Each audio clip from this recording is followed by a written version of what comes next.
kelakuan sobat otan satu ini memang lucu dan menggemaskan.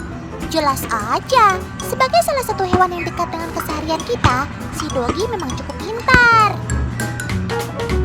Tuh lihat aksi si Dogi bermain bola voli. Saat masa-masa lockdown kemarin, si anjing terlihat asik bermain dengan kakak cantik pemiliknya ini.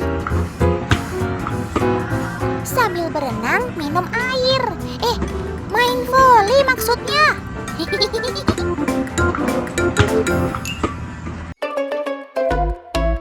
Kalau anjing bernama Oscar ini, kebolehannya lain lagi. Ia pandai bernyanyi.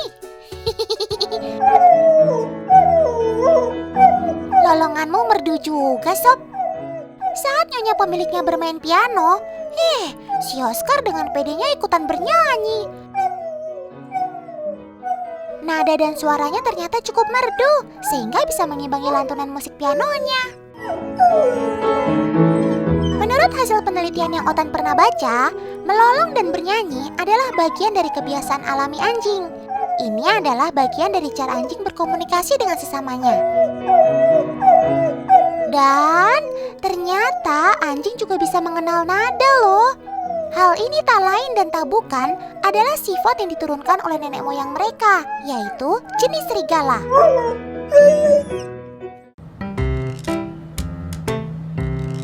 Weh. Sobat yang satu ini ngantuk berat kayaknya nih. Si Black ini rupanya sedang menunggu tuannya pulang berbelanja sayur. Kantuk rupanya mulai datang. Tapi si anak anjing ini mencoba bertahan agar tetap terjaga. Sekuat bagaimanapun ia berusaha, matanya selalu terpejam. Jadi lucu, ia beberapa kali terpergok terangguk karena tertidur dan kemudian tersadar lagi. Udah, tidur aja Sob. Tuanmu pasti datang nanti. Angin sepoi-sepoi, udara yang pas. Siapa yang tahan untuk tak tertidur bagi kaum rebahan?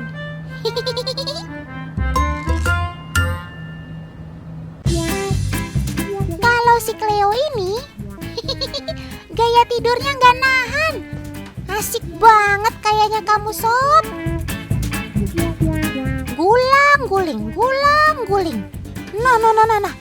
Jadi jatuh deh. Yalah, dasar lagi ngantuk berat. Tidurnya tetap berlanjut dong Sob. Dari informasi yang Otan tahu, anjing dewasa membutuhkan tidur sekitar 8 jam hingga 13,5 jam dalam sehari. Lama waktu tidur ini ternyata tak jauh dari kebutuhan manusia dewasa. Tapi bedanya, karena ia punya pendengaran yang lebih peka, si anjing lebih mudah terbangun. Tapi kalau ngantuk berat sih, ya kayak si Cleo ini kejadiannya.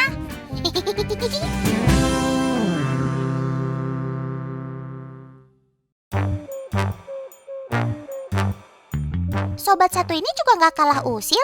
Saat tuannya sedang berolahraga, ia malah mengganggunya. Si anjing mengganggunya dengan cara menciumi, mendorong, dan bahkan menyandarkan kepalanya. Duh. Untung saja pemiliknya cukup sabar dan mampu menopang tubuhnya dengan baik. Kalau tidak, bisa jatuh dan cedera.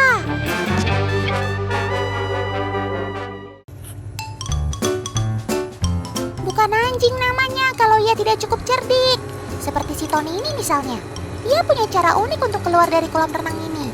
Tuh lihat, memang gak kaleng-kaleng kamu Sob. Si anjing ternyata memanfaatkan pipa saluran untuk naik dan keluar dari kolam. Tak perlu susah payah mempercepat kayuhan kaki agar dapat berenang naik ke darat. Pintar juga kamu. Yalah, malah kepleset. Kecebur lagi deh. Eits, tapi tenang, keadaan terkendali. Ia tetap mampu naik sekali lagi. Hop! Menurut beberapa penelitian, anjing memang cukup cerdas. Kepintarannya setara dengan anak manusia berumur 2 hingga 5 tahun loh. Set! Sekarang ia malah naik papan seluncur. Asik!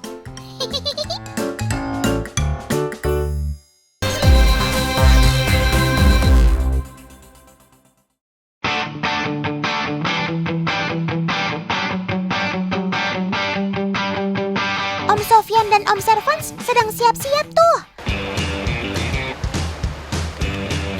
Arif dan Rinto pun sudah sedia dengan alat pancingnya. Di sini mereka menyebutnya mancing dengan mainan perahu.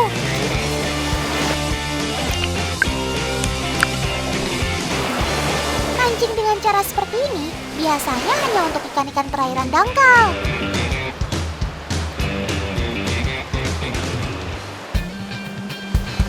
Loh, mana perahunya ya? Apa? Nggak ada perahu. Yang ada ikan mainan.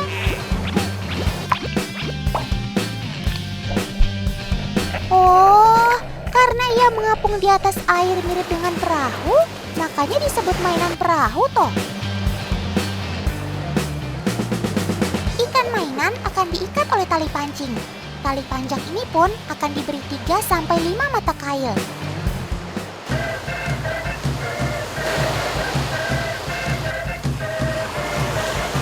Umpannya ada yang terbuat dari karet seperti ini.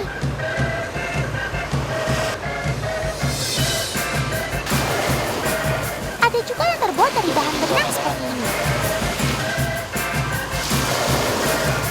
Selain alatnya yang unik, cara menggunakannya pun unik, teman. Ikan mainannya tidak langsung dimasukkan ke dalam air, tetapi diseret dari pinggir pantai hingga masuk ke dalam laut.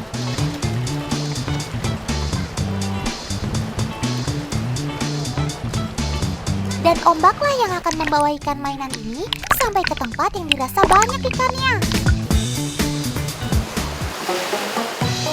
Setelah itu tinggal kita bawa jalan deh. Ini namanya mancing sambil olahraga.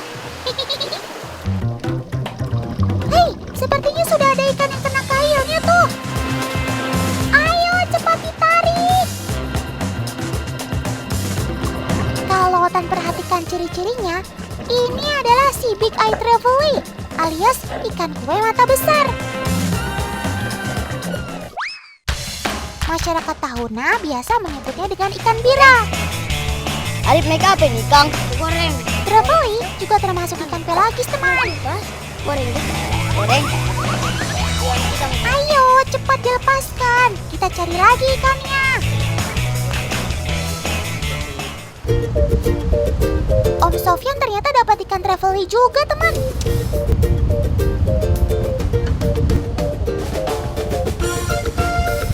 Om Servans juga dapat tuh. Ikan yang ditangkap mereka masih tergolong anakan, teman.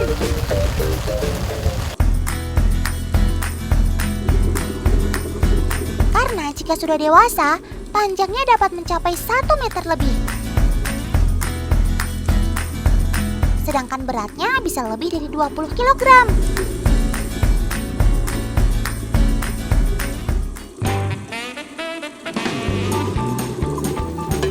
Si mata besar ini bukan cuma matanya saja yang lebih besar dibanding ikan-ikan jiti lainnya, tapi ukurannya juga memang lebih gede.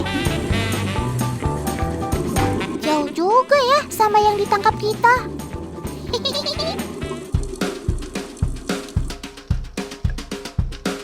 Bentuk tubuh Big Eye ini fusiform alias menyerupai torpedo, sehingga gerakannya tidak akan terhambat oleh air. Makanya ia bisa berenang dengan cepat.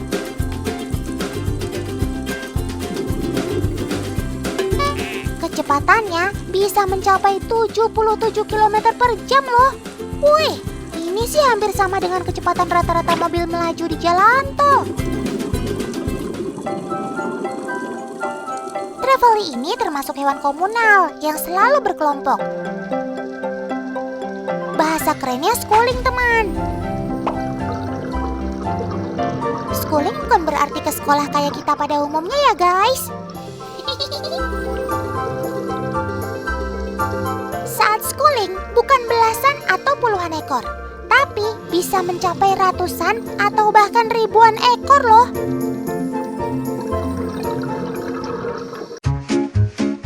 Tujuannya mereka schooling apa sih? Schooling adalah salah satu sifat genetika dari ikan. Ketika masih muda, mereka tidak melakukan schooling.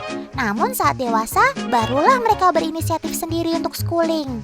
Tujuannya yaitu untuk membuat ikan predatornya menjadi kebingungan dalam menentukan targetnya. Selain itu, pergerakan ikan dalam jumlah besar dan formasi unik akan terlihat seperti ikan yang sangat besar, sehingga memberikan kesan menakutkan bagi predator.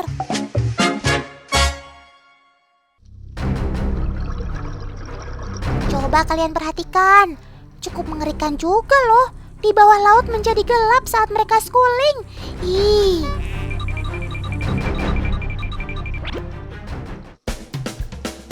Oh iya, Big Eye ini pemakan ikan-ikan kecil.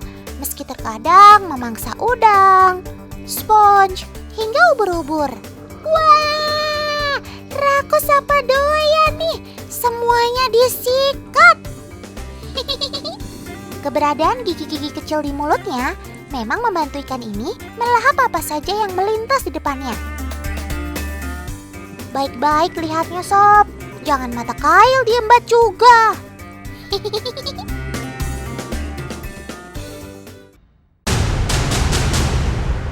Teman-teman ingat gak sih?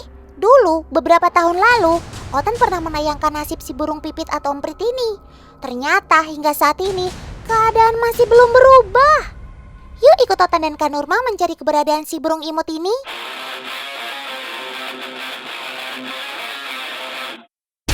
Dalam perjalanan mencari burung emprit, Otan bertemu dengan kawan-kawan Otan lainnya. Ada burung perkutut dan juga cendet. Dalam satu kandang, ada banyak banget ya isinya. Duh, Otan jadi nggak tega melihatnya. Nasib kalian berbeda jauh dengan perkutut ratusan juta yang pernah Otan datangi sebelumnya. Mereka ini didatangkan dari luar kota, teman. Makanya ada beberapa burung yang masih di dalam wadah plastik seperti ini. Sepertinya di sini nggak ada burung pipit yang kami cari. Kami pun pindah ke penjual lainnya. Ah, ini dia nih. Hei sob, bangun. Ini Otan mau syuting kamu nih.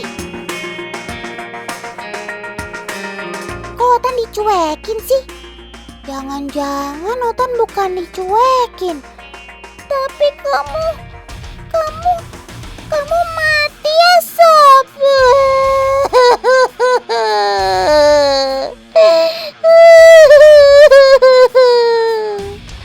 Otan gak tega bener melihat kalian sob. Mana badan sudah dicat begitu, dikirim dari luar kota ke Jakarta. Sampai Jakarta malah mati.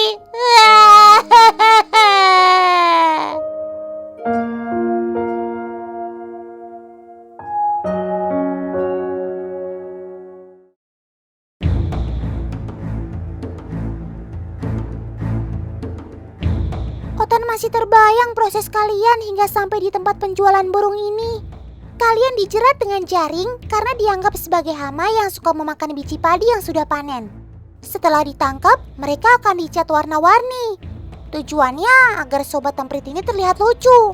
Padahal toh ketika kena air, warna cat kalian akan luntur. Sob, yang sabar ya. Bagi Otan, Tuhan sudah menciptakan kalian dengan sangat cantik kok. Gak perlu lagi kalian harus tersiksa dengan disemprot cat kimia yang berbahaya seperti ini.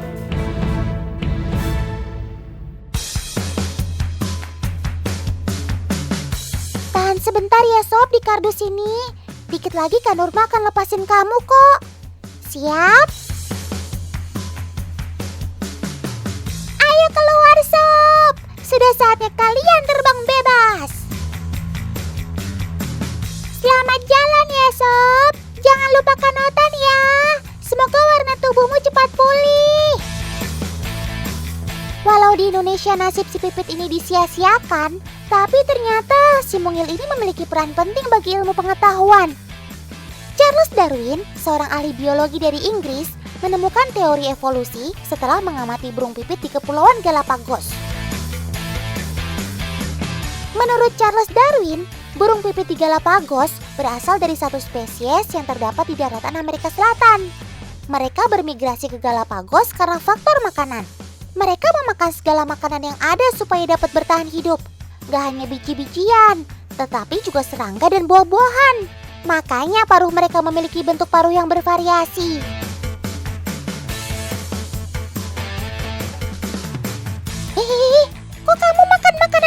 begitu sih? Ini adalah salah satu bentuk evolusi pipit. Karena lama-kelamaan ia menyukai makanan manusia. Indah sekali Otan melihat kemesraan kalian dengan turis di Galapagos. Semoga kemesraan kalian menular sampai ke negara Indonesia ya teman. Sudahi sedihmu kawan. Mari sekarang kita lanjut lagi. Sekarang Otan lagi ada di peternakan MJ nih. Eits, bukan Michael Jackson ya, tapi emprit Jepang.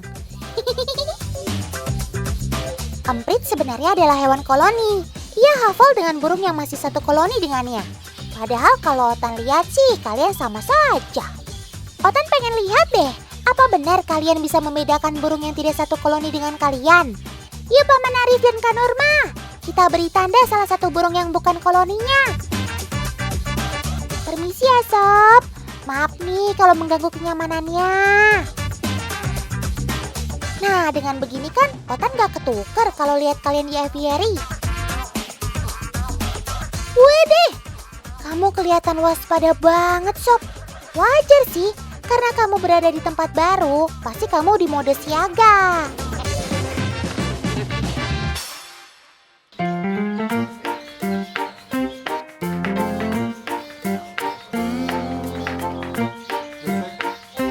Burung-burung sekitar sudah sadar nih kalau ada penyusup betina di sini.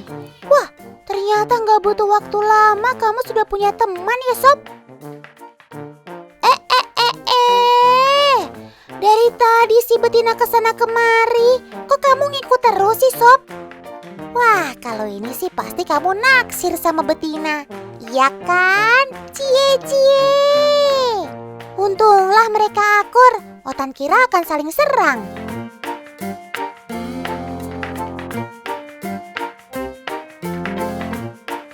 Nah, bagaimana kalau penyusup yang dimasukkan adalah yang jantan ya? Duh, sebenarnya perasaan Otan gak enak nih. Biasanya sih, hewan jantan jika masuk ke wilayah baru, ia akan galak atau justru akan dihajar oleh teman-temannya. Kira-kira apa yang akan terjadi ya? Otan merem Otan takut. Wah, ternyata gak terjadi apa-apa tuh. Syukurlah kalian anteng-anteng aja. Di awal sih memang terlihat ada kecanggungan ya di antara si jantan dan koloni ini. Biasanya sih kalau jantan bertemu jantan, mereka akan saling dorong. Gak sampai melukai kok. Gini dong akur, kan enak dilihatnya.